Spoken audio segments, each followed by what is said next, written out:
Every day, Sir Topham Hatt came to the station to catch his train. "Hello," he always said to Thomas. "Don't let the silly freight cars tease you.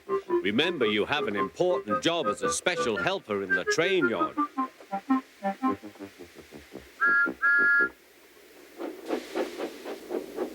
There were lots of freight cars, and Thomas worked very hard pushing and pulling them into place. There was also a small coach and two strange things his driver called cranes. "That's the breakdown train," he told Thomas. "The cranes are for lifting heavy things, like engines and coaches and freight cars." One day, Thomas was in the yard. Suddenly, he heard an engine whistling. "Help! Help!" A freight train came rushing through, much too fast. The engine was James, and he was frightened. His brake blocks were on fire. They're pushing me," he panted. On, laughed the freight cars, still whistling, "Help! Help!" Poor James disappeared.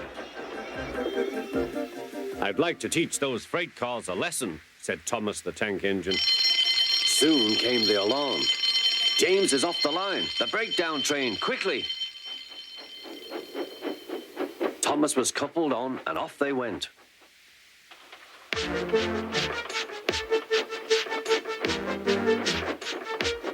Thomas worked his hardest. "Hurry, hurry, hurry," he puffed.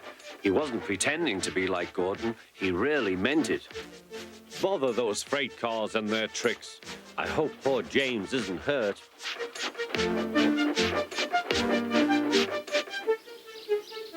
James's driver and fireman were feeling him all over to see if he was hurt.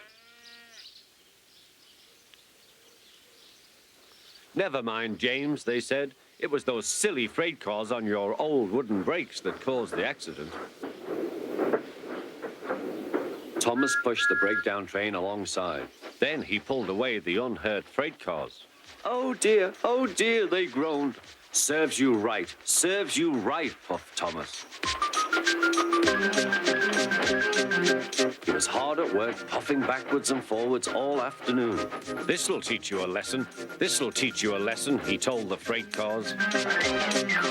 And they answered, yes, it will.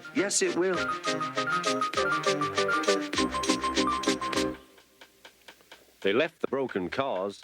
Then with two cranes, they put James back on the rails.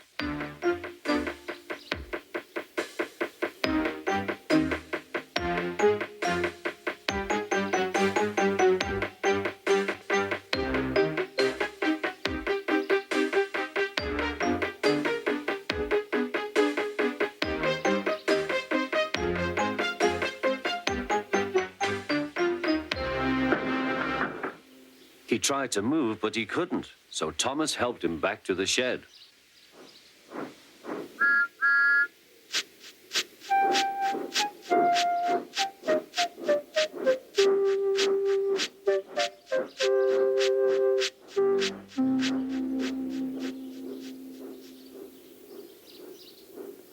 Sir Topham Hatt was waiting anxiously for them. Well, Thomas, he said, I've heard all about it, and I'm very pleased with you. You're a really useful engine. James shall have some proper brakes and a new coat of paint, and you shall have a branch line all to yourself. Oh, thank you, sir, said Thomas. Now Thomas is as happy as can be. He has a branch line and two coaches called Annie and Clarabelle. He puffs proudly backwards and forwards with them all day.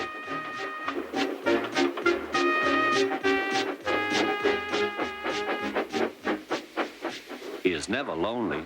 Edward and Henry stop quite often and tell him the news. Gordon is always in a hurry, but never forgets to say poop, poop. And Thomas always whistles peep, peep in return.